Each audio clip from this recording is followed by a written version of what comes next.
हमारे पास 13 दिसंबर को एक मैटर रिपोर्ट हुआ था। उसमें एक कस्टमर चांदनी चौक की एक लहंगे की शॉप पे शॉपिंग करने आया था। वहाँ पे उसने कुछ खरीदा और उसका 1,40,000 का बिल बना।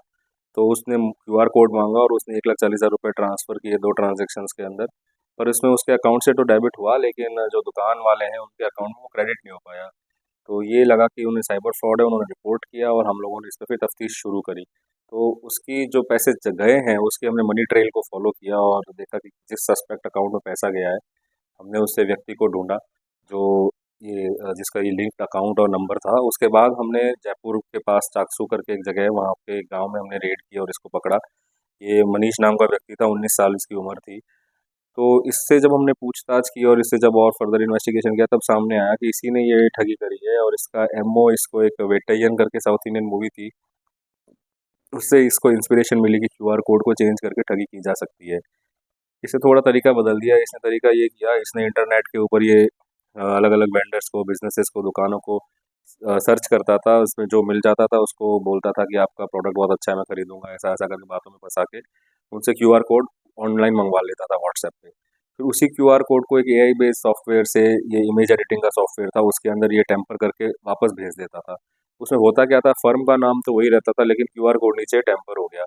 तो जिसके पास आया है वो बहुत मोस्टली उन लोगों को लगता ही नहीं था कि हमारा टेम्पर हुआ है, क्योंकि वो देख तो सकते नहीं, उनको पता नहीं होता था कि ये चेंज हो गया है। अब व्हाट्सएप पे अंदर आ गया वो, बहुत लोगों का ऐसा होता है कि ऑटो सेव हो जाता है गैलरी के अंदर, तो उनकी गैलरी में वो क्यूआर कोड फोटो आ गई थी। उसके बाद जब भी कोई शॉपिंग करने आता था या कभी भी कोई व्यक्ति ऐसा था जो क्यूआर कोड मांगता था, और कभी इन्होंने तो क्यूआर कोड वाला जो स्टैंडी होता है वो न देखे किसी ने अगर अपने फ़ोन में दिखा दिया, तो ये नकली वाला क्यूआर कोड होता था, तो ये दिख जाता था।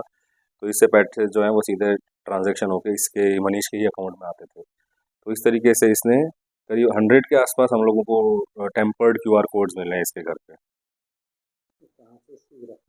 इसकी गिरफ्तारी एक थली गांव है चाकसू तहसील में जयपुर में, वहाँ से हमने इसकी गिरफ्तारी की है।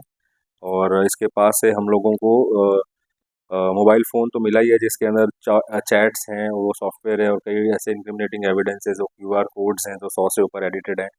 वो सारी चीज़ें हम लोगों को मिली है इसके फ़ोन से। ये अभी देखो ऑन रिकॉर्ड तो नहीं है, बट आई एम 100% श्योर कि जिस तरीके से इतने क्यूआर कोड्स हम लोगों को इसके पास मिले हैं, इसमें ये और भी किसी न किसी पक्का फ्रॉड में ये होगा। और अभी हम लोग लिंक कर रहे हैं जो सस्पेक्ट अकाउंट है, जो सस्पेक्ट मोबाइल नंबर है और इस आदमी का नाम, और जो एडिटेड क्यूआर कोड्स हैं उसके थ्रू हम लोग अभी सर्च कर रहे हैं। और डेफिनेटली अगर और विक्टिम्स मिलेंगे तो और केसेस के साथ इसके जोड़ा जाएगा।